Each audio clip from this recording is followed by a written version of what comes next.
आज कल की यहाँ प्रेस कॉन्फ्रेंस कल 9 मई है। इस सारी सूरत हाल में पाकिस्तान तहरीक इंसाफ का मुस्तकबिल क्या होगा, आगे मामला किस तरफ जाएंगे, और भी इसके अलावा भी बहुत से सवाल हैं। लेकिन हम बड़ा पर्सपेक्टिव ले रहे हैं बहुत से लोगों का। पिछले घंटे में महमद सरफराज मजहर अब्बास साहब हमारे साथ है। अभी उमर चीमा साहब ने हमें ज्वाइन किया, सीनियर सहाफ़ी हैं, हमारे दोस्त हैं।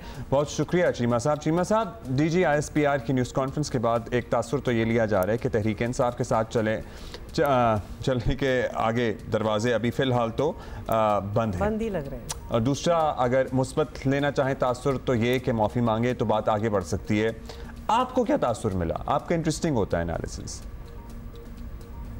ये बात बिल्कुल दुरुस्त है। मुझे भी यही तासुर मिला है कि जो DGISPR की प्रेस कॉन्फ्रेंस है वो इस बात का इयादा है कि मुझसे पहले सी मोहब्बत मेरे महबूब न मांग, कि अगर इमरान खान को, जो कि एक साबिक महबूब हैं एस्टेब्लिशमेंट के, तो उनके लिए अब दरवाजे बंद कर दिए गए हैं। और 9 मई जो है वो एक रेड लाइन है और वो होनी भी चाहिए।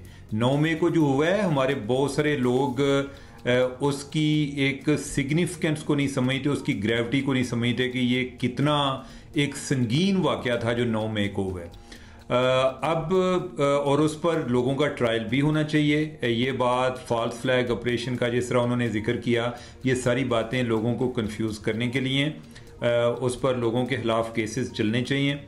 और दूसरा ये है कि अगर कोई उसमें एमनेस्टी की सूरत हो सकती है, माफ़ी की सूरत हो सकती है, तो उसमें पहले इनको इकरार करना पड़ेगा कि हाँ, हमसे गलती हुई। क्या इमरान खान या उनकी पार्टी इकरार करेंगे? वो तो ख़त्म हो जाएगी पार्टी ऐसी जो इकरार करेगी। और या ये है कि उनके पास जब कोई ऑप्शन और बाकी ना रहा तो तब जाकर इनकार करेंगे। अभी तो वो एक अपनी जो उनका ये ख्याल है कि offence is the best defence, ये उनकी पुरानी स्ट्रेटजी है जो कि वक्त के साथ साथ वो अभी तक बदलने को तैयार नहीं है। और वो जो प्रेस कॉन्फ्रेंस को भी बज़ाहिर इसी तरह से ले रहे होते हैं कि जैसे एक मामूल की कार्रवाई है।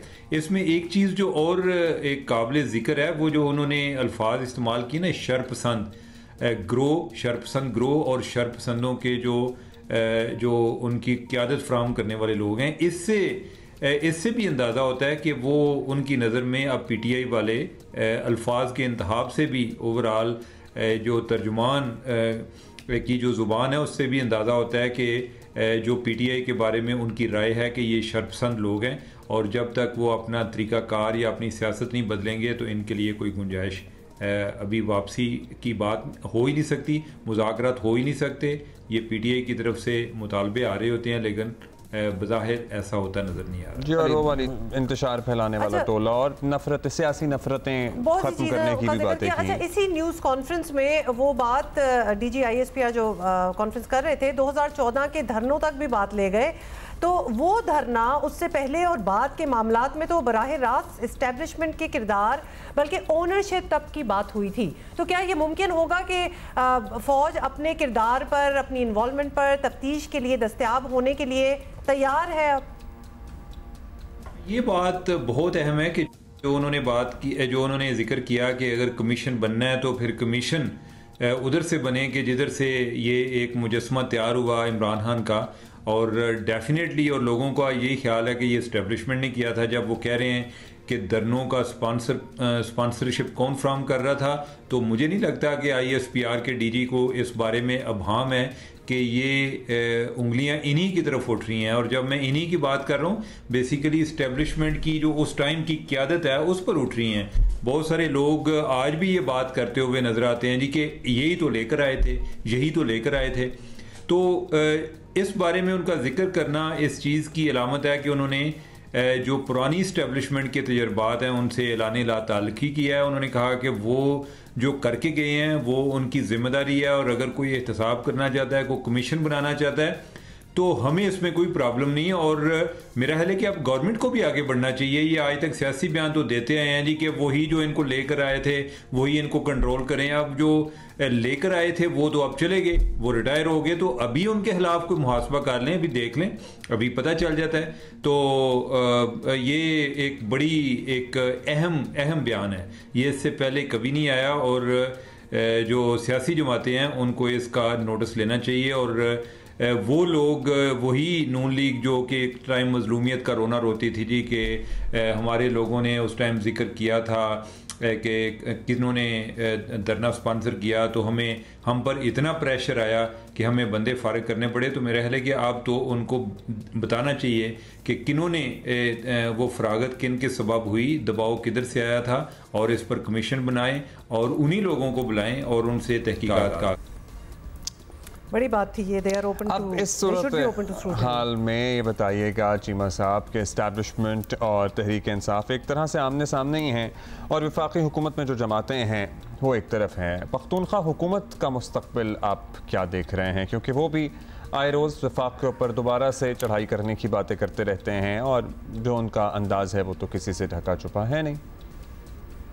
खैबर पख्तूनख्वा का मुस्तकबिल वही जो पहले था। 10 साल उन्होंने हुकूमत की है। कारकर्दगी से ज़्यादा उन्होंने जो नारे हैं या नफ़रत की सियासत है उस पर उन्होंने काफ़ी वोट बैंक बनाया है। जो कम हो रहा था वो 1 साल की निगरान हुकूमत ने दोबारा से अपनी नालायकी की वजह से जो PTI की गोद में दोबारा वो डाल दिया।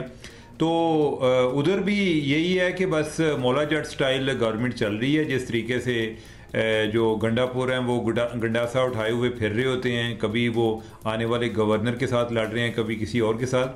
तो यही उनकी सियासत है कि बस दूसरों पर इल्ज़ाम तराशी करें, अपनी परफॉर्मेंस पर ना किसी की तवज्जो जाने दें और ना कुछ काम करने की ज़रूरत है। बाकी जो दीगर जमातें हैं, जो PDM की गवर्नमेंट है या पीपल्स पार्टी या नून लीग वाले हैं, ये भी इसी तरह से ये इसी चीज़ के बेनिफिशरी हैं कि नून लीग PTI जो है वो किस जगह पर हमाकत करती है तो उसका बेनिफिट उठाते हैं। अदरवाइज़ तो इनकी भी कोई परफॉर्मेंस कोई इतनी काबिल सताइश नहीं है कि इन्होंने कोई चीज़ें कंट्रोल की हों या एक आम आदमी को मैसेज जाए कि एक बड़ी स्टेबिलिटी आ गई है और मुल्क में एक आर्डर इस्टेब्लिश हो गया। ऐसी बात तो इनके पार्ट पर भी नहीं है।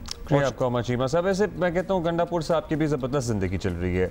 मतलब जहाँ जाओ, किसी भी तकरीब में जाओ, किसी इनॉग्रेशन में जाओ, कहीं भी चले जाओ। आपकी सारी बातों की हमें समझ आई है, लेकिन मेरा एतराज़ है कि आपने क्यों मौला जट और से कंपैरिजन दिया है वहाँ का। आपको वहाँ से फवाद खान याद आ रहे थे और फवाद खान ही याद आने चाहिए और उससे और कोई चीज़ टेंट नहीं होनी चाहिए। When you think of Maula Jatt there is only one. Aggression की वजह से में भी मेरा ख्याल है कि आप सुल्तान राही को ना भूलें, ठीक है। और दूसरी बात ये कि मतलब को बीच में ना डालें ना। गंडापुर साहब की जिंदगी बस सेट चल रही है, जहाँ भी जाए ये बात कर दो, मैं देखता हूँ कौन नहीं छोड़ता, मैं देखता हूँ ये भी छोड़ेगा, मैं देखता हूँ, मतलब अपनी कोई और बात नहीं। यहाँ से यही 1-2 बातें करके हम ये कर देंगे, वो कर देंगे, हम वफाक पर चढ़ाई कर देंगे, हम हमारे लीडर को जल्द छोड़ देंगे and that's it. This is all what he has to say. Followers होते हैं ना 2-4 उनके क्लोज, वो ये मतलब वो बहुत उनको करते हैं। बस उसके बाद क्या हो रहा है, सुबह के लोगों का क्या बन रहा है, क्या मुस्तकबिल है, क्या परफॉर्मेंस है, इस पे हमें क्या जरूरत है। हम बस ये हर जगह जाके कहते रहेंगे कि बस हमारे लीडर को मैं देखता हूँ कौन नहीं छोड़ेगा।